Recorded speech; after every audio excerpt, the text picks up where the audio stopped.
the station covering all of the DMV. This is DC News Now. And good afternoon, and thank you for joining us for the news at noon. I'm Mark Hall. A flood watch has just been issued for the DC metro area. This is a live look at the Kennedy Center, and the weather is changing.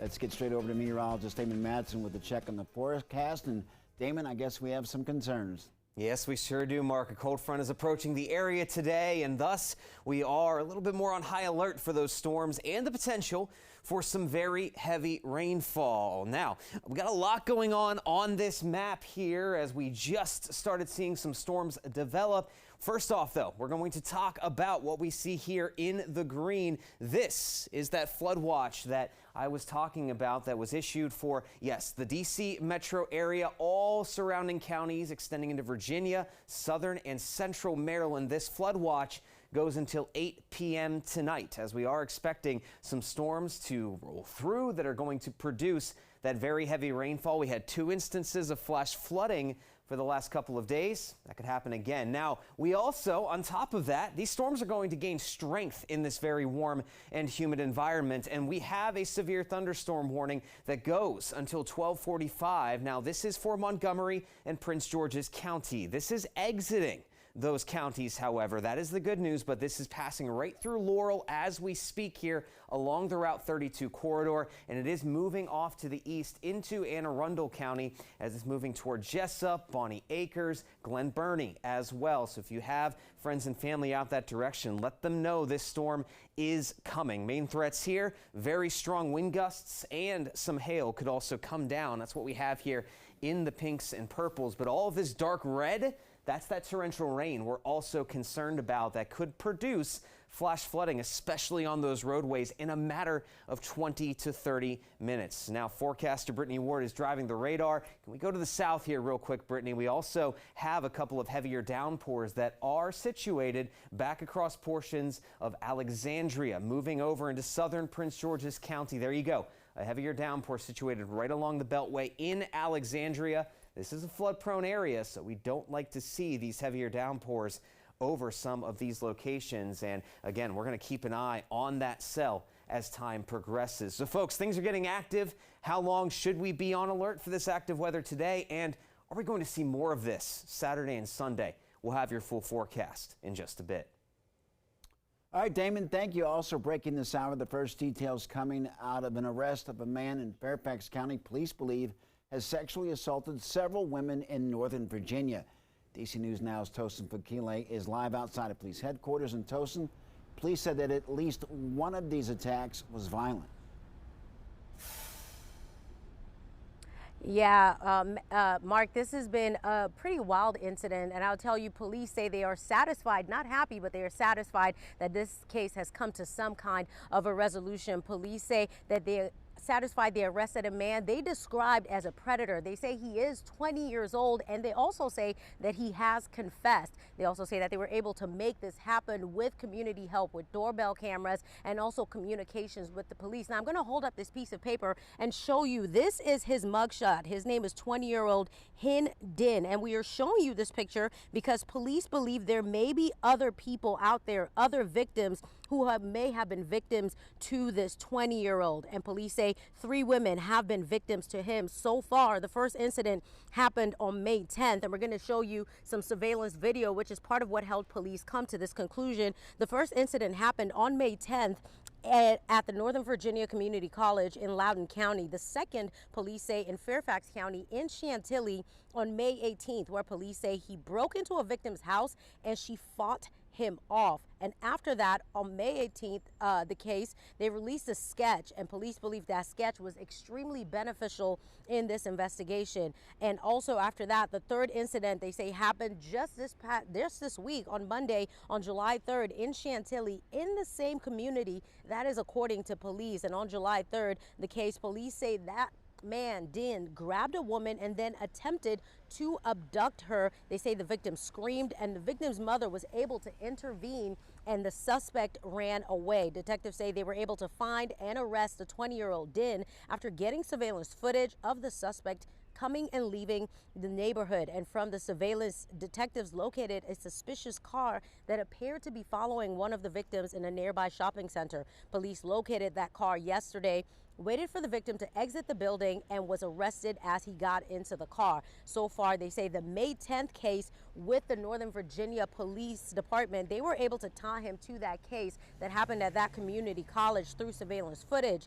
With the May 18th case, police say they're still actively investigating that case, but police say they have footage of the suspect following the July 3rd victim through a shopping center as she walked, and that they say that is consistent with the case on May 10th.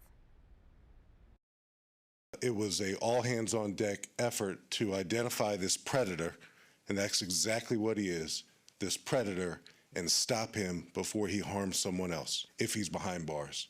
I don't know what you do with a person like this, besides incarcerate him, because he's going to offend again and again and again.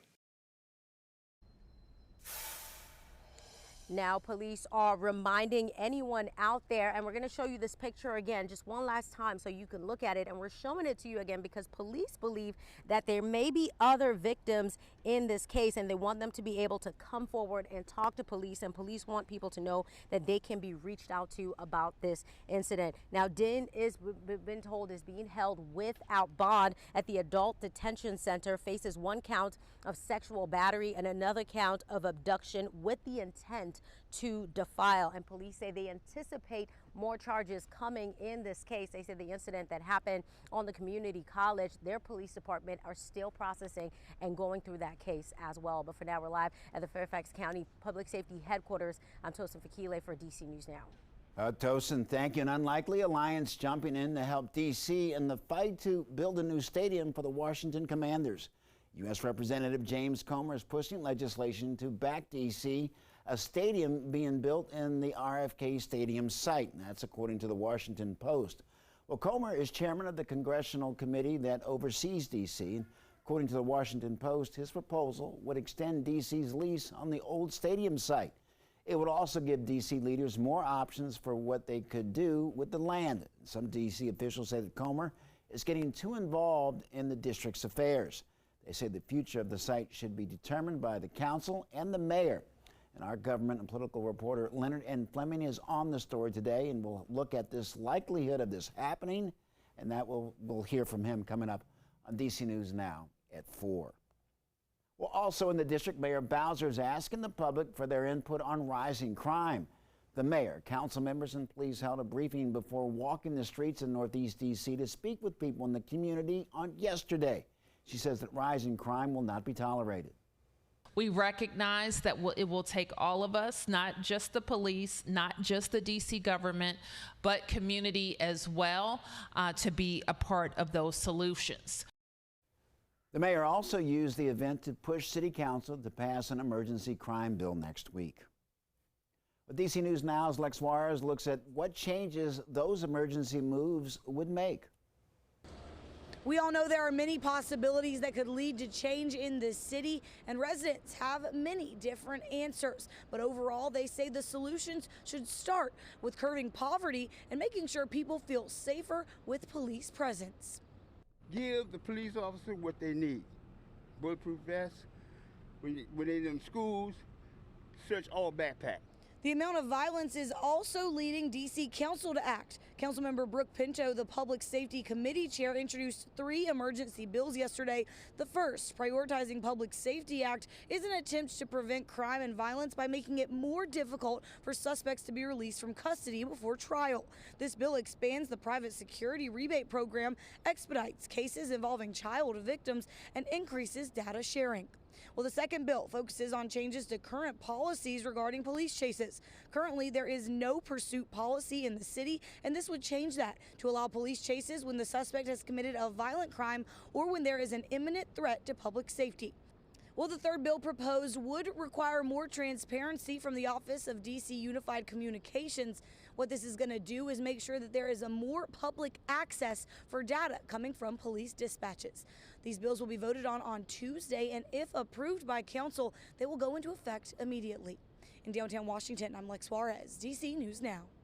Lex, thank you, and stay tuned. We're heading inside the community to talk to folks and to find out how they believe that the violence should be handled, and that's coming up at 12:30. Well, new at noon in Fairfax, Virginia, police recovered $37,000 worth of stolen goods. An on-duty Springfield Mall police officer recognized two men in the mall who were wanted on felony charges for stealing. And get this, they were in the middle of a theft, and that mall cop saw them carrying several bags that were turned out to be stolen goods. Now, the two men ran but didn't get far. They were arrested, and after searching their car and motel room, police found over 15 large bags of stolen items and a security tag removal device. Those men face several charges, including organized retail theft. Well, access to quality, affordable health care can be a game changer for so many people. And in Western Maryland, a community has formed a partnership to make a doctor or other healthcare professionals available, regardless of your ability to pay. And Hagerstown's Horizon Goodwill Industries has teamed up with Meritus Medical Center and the Maryland Community Health Resources Commission for a new clinic. One goal is to make sure that people who are typically underserved can get the medical care that they need. So if you're uninsured, come on in, but we're going to work with somebody who's going to get you insured. We're looking forward to offering primary care, having walk-in services available, getting those patients connected and supporting our community. We put a great deal of investment in terms of health equities. So we're very happy today to celebrate this event, particularly in Western Maryland. Elizabeth Chung also said that credit goes to Maryland lawmakers for helping make a partnership a reality. Well, ridership up to record levels for Frederick County's public transit system. They're bouncing back with the highest ridership in nearly a decade. Michaela Newton covers Frederick County for us and spoke with some riders who say it's helped them in a big way. Well, people who ride Frederick County's public transit tell me it saves them a lot of money, and even more people have been riding this year because of it. For people in Frederick County, Maryland, getting around isn't as hard as it used to be. That's because since the pandemic, Frederick County's transit system, including connectors, shuttles, and Transit Plus, are free. Many people say it's a lifesaver. It's amazing. It's really amazing because some people can't afford to get back and forth to work right now, so it helps a lot of people out. It allows people like Curtis, who says he's been riding shuttles for a long time, to save money.